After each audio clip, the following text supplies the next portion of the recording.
साल था 1992। राजस्थान के अजमेर शहर में पिछले कुछ महीनों से कई अजीब घटनाएं हो रही थीं।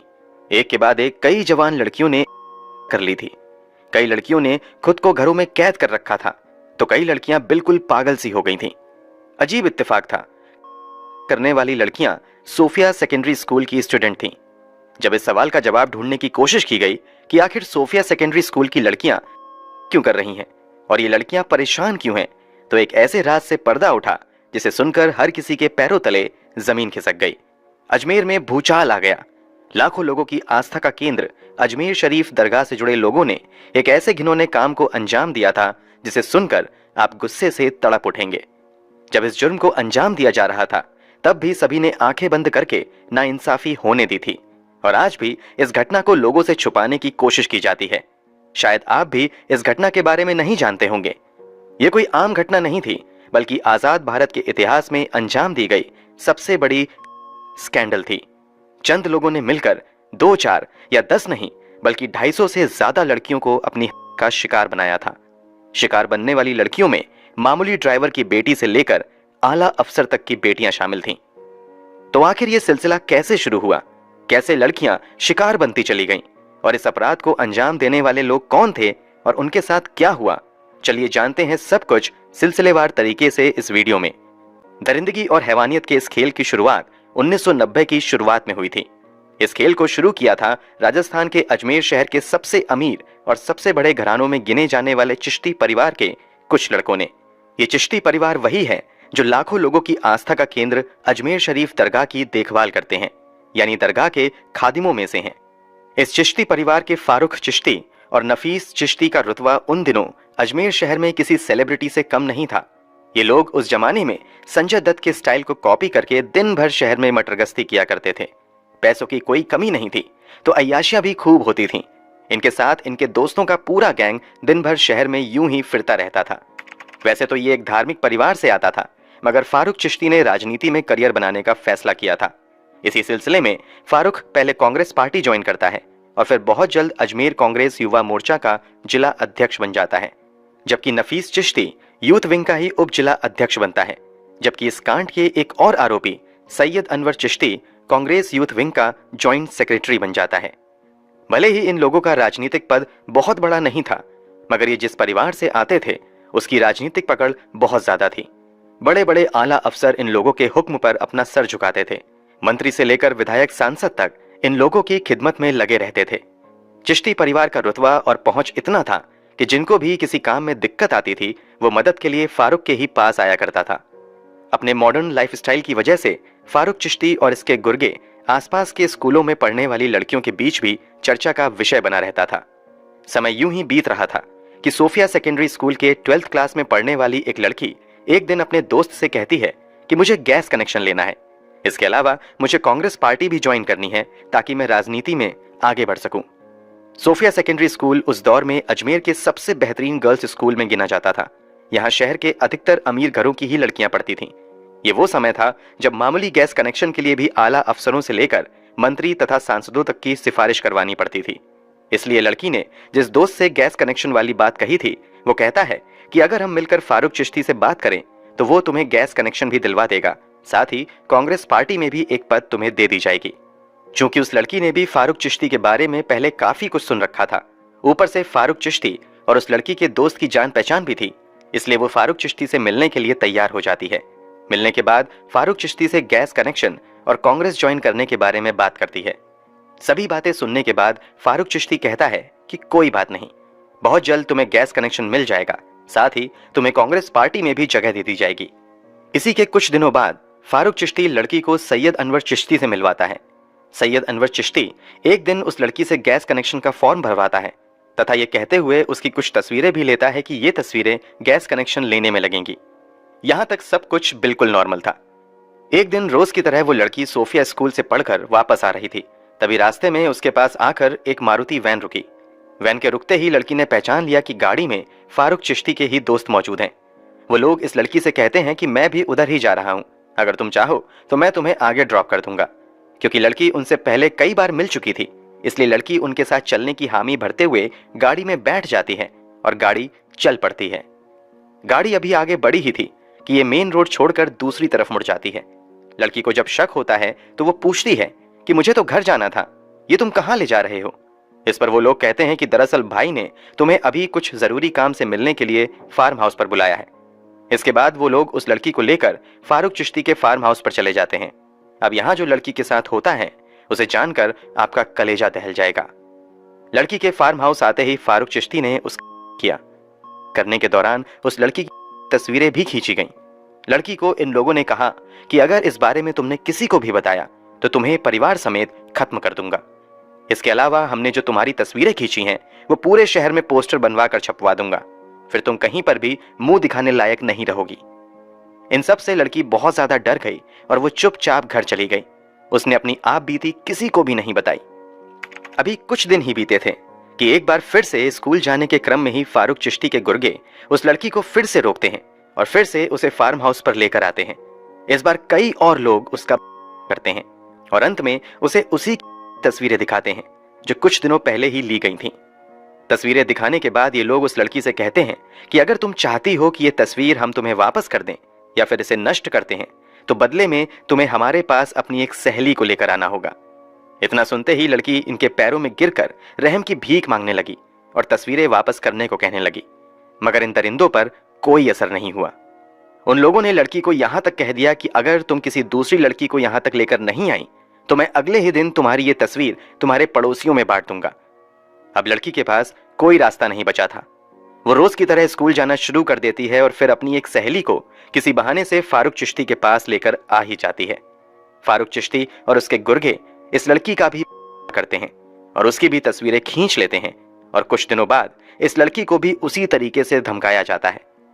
इस दूसरी लड़की को भी एक नई लड़की लाने को कहा जाता है और बस यहीं से ये सिलसिला चल पड़ता है।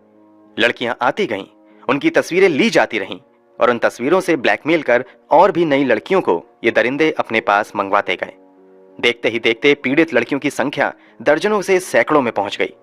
हालांकि जब सब कुछ बर्दाश्त के बाहर होने लगा तो इनमें से 2 लड़कियों ने हिम्मत करके इस घटना के बारे में एक पुलिस कांस्टेबल को जानकारी दी। सब कुछ जानने के बाद पुलिस कांस्टेबल ने पुलिस थाने में जाकर अपने आला अधिकारियों को इस बारे में बताया। शुरुआती जांच में ही इस बात के संकेत मिल गए कि बड़े पैमाने पर लड़कियों के साथ अत्याचार किया जा रहा है। शायद तभी पुलिस कुछ एक्शन ले लेती तो ये सिलसिला रुक सकता था, मगर जब जांच में सामने आता है कि इस कांड में तो शहर के सबसे रसूखदार परिवार के लड़के शामिल हैं, तो पुलिस वाले इस मामले को वहीं दबाकर रफा दफा कर देते हैं। इसके बाद तो दरिंदों की दरिंदगी और भी बढ़ जाती है और ये लोग अपने गैंग में नए नए लोगों को शामिल करते चले जाते हैं और उन लोगों तक भी ब्लैकमेल के जरिए लड़की मंगवा कर पहुंचाना शुरू कर देते हैं। पहले लड़कियां सिर्फ फारूक चिश्ती के फार्म हाउस पर आती थीं, मगर अब लड़कियों को नई नई जगहों पर भेजा जाने लगता है। अब एक ही लड़की के साथ एक ही दिन में कई कई लोग करते थे। ये वो समय था जब स्मार्टफोन और डिजिटल कैमरे आम नहीं थे। फोटो पुराने जमाने के रील वाले कैमरे से लिए जाते थे, फिर उन रील से तस्वीरें निकालने के लिए उस फोटो को लैब में भेजा जाता था। फारूक चिश्ती की दोस्ती महेश लुदानी नाम के एक शख्स से थी। महेश लुदानी अजमेर शहर में ही एक बड़ा सा कलर लैब चलाया करता था।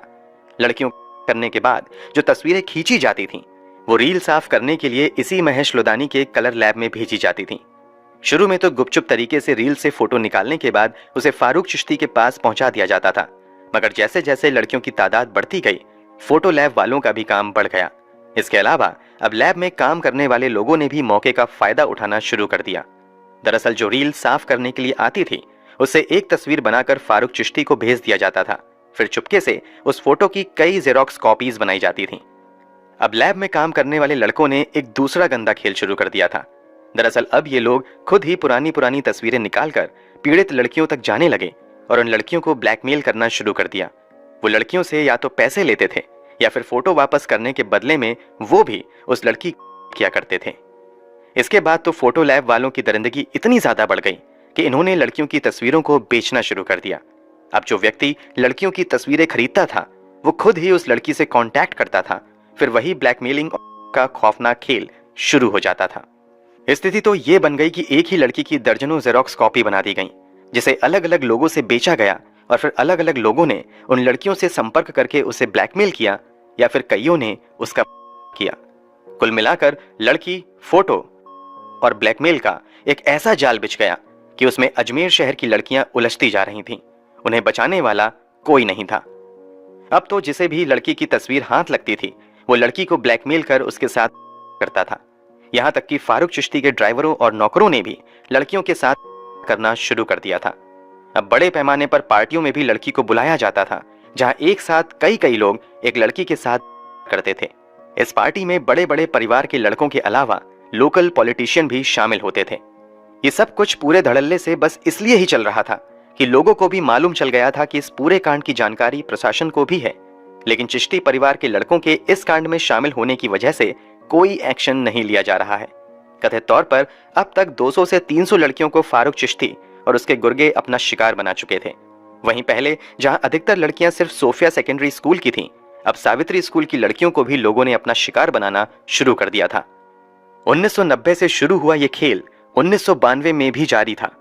इस गंदे खेल की जानकारी अब स्थानीय स्तर पर काम करने वाले पत्रकारों, पुलिस वालों तथा राजनेताओं को भी हो गई थी, मगर उनमें से कोई भी लड़कियों की मदद करने तथा इन दरिंदों के खिलाफ आवाज उठाने के लिए सामने नहीं आ रहा था। बल्कि उल्टे कई पत्रकारों ने भी उन तस्वीरों को हासिल कर लड़कियों को ब्लैकमेल किया और उनसे पैसे ऐंठे, तो कईयों ने तो लड़कियों के साथ उल्टे ही किया। जिस लैब में लड़कियों की तस्वीरें निकाली जाती थीं, वहां पुरुषोत्तम नाम का लड़का भी काम किया करता था। एक दिन पुरुषोत्तम देखता है कि उसका देवेंद्र जैन नाम का पड़ोसी एडल्ट मैगजीन देख रहा है। देवेंद्र को ऐसा करते देख पुरुषोत्तम कहता है कि ये तुम क्या देख रहे हो, ये तो कुछ भी नहीं है, मैं तुम्हें असल चीज दिखा सकता हूं। ये सुनकर देवेंद्र जैन चौंक जाता है और कहता है कि ये असल चीज क्या है। इसी के बाद देवेंद्र पुरुषोत्तम से डील करता है और उस डील के तहत पुरुषोत्तम लैब से लड़कियों की तस्वीरें निकालकर देवेंद्र को देता है। उन तस्वीरों को देखकर देवेंद्र हैरान रह जाता है। ज्यादातर तस्वीरें इसी शहर में आसपास रहने वाली लड़कियों की थीं। देवेंद्र समझ जाता है कि यह खेल बहुत बड़ा है और इसी के बाद वो उन तस्वीरों की और कॉपी बनवाता है, जिनमें से कुछ तस्वीरें उन दिनों अजमेर में छपने वाली हिंदी अखबार दैनिक नवज्योति को भेजता है। अब इस मामले में दैनिक नवज्योति अपने स्तर से जांच शुरू कर देता है। जांच में पता चलता है कि शहर में एक ऐसा गैंग काम कर रहा है जो सोफिया सेकेंडरी स्कूल तथा सावित्री स्कूल में पढ़ने वाली लड़कियों को पहले अपने जाल में फंसाते हैं, फिर उसका करते हैं और फिर उनकी तस्वीरें लेकर उन्हें ब्लैकमेल करते हैं। कई महीनों की मेहनत के बाद नवज्योति अखबार के संपादक दीनबंधु चौधरी ने अपने स्तर से दर्जनों सबूत इकट्ठे कर लिए। इसके बाद उन्होंने शहर के कई आला पुलिस अधिकारियों से मुलाकात की और उन्हें इस ब्लैकमेलिंग स्कैंडल के बारे में बताया, मगर कोई भी फारूक चिश्ती और उसके गैंग के खिलाफ कार्यवाही करने की हिम्मत नहीं जुटा पाया। ज्यादातर अधिकारियों ने यह कहते हुए इस मामले को दबाने की कोशिश की, शिकार बनी ज्यादातर लड़कियां हिंदू धर्म की हैं, जबकि इस दरिंदगी को अंजाम देने वाले अपराधियों में ज्यादातर मुसलमान हैं। तो अगर इस केस का खुलासा हुआ तो शहर में दंगा भड़क सकता है, क्योंकि 1992 का दौर बहुत ही नाजुक दौर था। देश के अलग अलग हिस्सों में बड़े पैमाने पर दंगे भी हो रहे थे और धार्मिक तनाव काफी बढ़ा हुआ था। कई अधिकारियों ने तो चिश्ती परिवार के रसूख और पकड़ को देखते हुए ही किसी तरह की कार्यवाही से इनकार कर दिया। कई महीनों तक दीनबंधु चौधरी एक अधिकारी से दूसरे अधिकारी और एक नेता से दूसरे नेता की चौखट पर भागते रहे, मगर किसी ने भी उनकी नहीं सुनी। अंत में उन्होंने इस पूरे खबर को अपने अखबार में छापने का फैसला किया। इसी के बाद 22 अप्रैल 1992 को नवज्योति में उन्होंने अजमेर स्कैंडल पर एक डिटेल खबर छापी। उम्मीद की जा रही थी कि इस खबर के छपने के बाद पुलिस मजबूरी में जरूर आरोपियों पर कार्यवाही करेगी, मगर हुआ इसका बिल्कुल उल्टा। पुलिस ने अखबार में छपी खबर का खंडन करना शुरू कर दिया, साथ ही कहा कि इन आरोपों में कोई दम नहीं है, क्योंकि एक भी सबूत पेश नहीं किया गया है। इस खबर के छपने के बाद नवज्योति के लिए काम करने वाले पत्रकारों तथा संपादक को धमकियां मिलनी शुरू हो गईं। हर तरीके से उन्हें रोकने की कोशिश की जाती, मगर नवज्योति इन लड़ाई को किसी भी कीमत पर इंसाफ दिलवाना चाहती थी। इसीलिए जब कहीं से किसी ने एक्शन नहीं लिया तो 15 मई 1992 को नवज्योति ने एक बार फिर से इस खबर को कवर किया और इस बार तस्वीरों के साथ खबर छापी गई। उन तस्वीरों में कई आरोपियों को साफ देखा जा सकता था, जबकि लड़कियों के चेहरे धुंधले कर दिए गए थे। 15 मई के अलावा अगले दिन यानी 16 मई 1992 को भी प्रमुखता से इस खबर को अखबार में छापा गया और दर्जनों लड़कियों की तस्वीरें धुंधली करके छापी गईं। क्योंकि इस बार खबर सबूत के साथ छापी गई थी, इसलिए अजमेर की आम जनता सड़क पर उतर आई। पूरे अजमेर में गुस्से की लहर चल पड़ी। हर कोई जल्द से जल्द फारूक चिश्ती और उसके गुर्गों पर कार्यवाही की मांग करने लगा। शहर में दंगे जैसे हालात बन गए। पहली बार अजमेर शहर को पूरी तरीके से बंद कर दिया गया। विभिन्न संगठनों तथा राजनीतिक दलों द्वारा 3 दिन के अजमेर बंद का ऐलान कर दिया गया। हालात इतने बिगड़ गए कि अजमेर शहर के इतिहास में पहली बार प्रशासन द्वारा NSA लागू कर दिया गया। अब पुलिस के सामने आरोपियों पर कार्रवाई करने के अलावा कोई रास्ता नहीं बचा था, मगर पुलिस इतनी बेशर्मी से काम कर रही थी कि लोगों का गुस्सा एक बार फिर से उबाल मारने लगा था। पुलिस की ओर से कहा गया कि केवल अखबार में छपी खबर के आधार पर किसी को गिरफ्तार नहीं किया जा सकता है, बल्कि जब तक कोई आकर एफआईआर दर्ज नहीं करवाएगा हम कुछ भी एक्शन नहीं ले सकते हैं। नवज्योति के अलावा इस खबर को स्थानीय स्तर पर ही छपने वाले न्यूज़पेपर लहरों की बरखा में भी प्रमुखता से छापा जाने लगा। इस अखबार को पत्रकार मदन सिंह चलाते थे। उन्होंने दिन रात इसी केस पर काम करना शुरू कर दिया और रोज रोज नए खुलासे करने लगे। इसका नतीजा ये हुआ कि मदन सिंह को धमकियां मिलनी शुरू हो गईं और अंत में एक दिन उन पर जानलेवा हमला भी हो गया। हालांकि वो हमले में बच गए और उन्हें अस्पताल में भर्ती करवा दिया गया। जिस अस्पताल में मदन सिंह का इलाज हो रहा था उसके बाहर सुरक्षा में कुछ पुलिस वाले भी तैनात कर दिए गए थे। इसके बावजूद कुछ लोग अस्पताल में घुस गए और उन्होंने अस्पताल में ही मदन सिंह को गोलियों से भूनकर मार डाला। मदन सिंह की मौत से जुड़ी एक अपडेट जनवरी 2023 में ही आई है। उसके बारे में हम आपको वीडियो में आगे बताएंगे। फिलहाल केस पर वापस चलते हैं। सभी खुलासे के बाद पुलिस आरोपियों को गिरफ्तार करने के लिए एफआईआर का इंतजार कर रही थी, मगर लड़कियों को इस तरह से डराया धमकाया गया था कि कोई भी लड़की शिकायत दर्ज करवाने के लिए आगे नहीं आ रही थी। बाद में कई एनजीओज ने सामने आकर फोटो के आधार पर लड़कियों का पता लगाकर उन्हें आरोपियों के खिलाफ शिकायत दर्ज करने के लिए समझाना शुरू कर दिया। उनकी मेहनत रंग लाई और कुल 30 लड़कियां सामने आईं, जिन्होंने पुलिस में जाकर रिपोर्ट दर्ज करवाई। जैसे ही 30 लड़कियां बाहर निकलकर शिकायत दर्ज करवाने आईं, उनके साथ फिर से हैवानियत का खेल शुरू हो गया। दरअसल उन्हें हर तरह से डराया धमकाया जाने लगा। आरोपियों ने लड़कियों को पुलिस थाने तक जाने से रोकने के लिए अपनी पूरी ताकत लगा दी।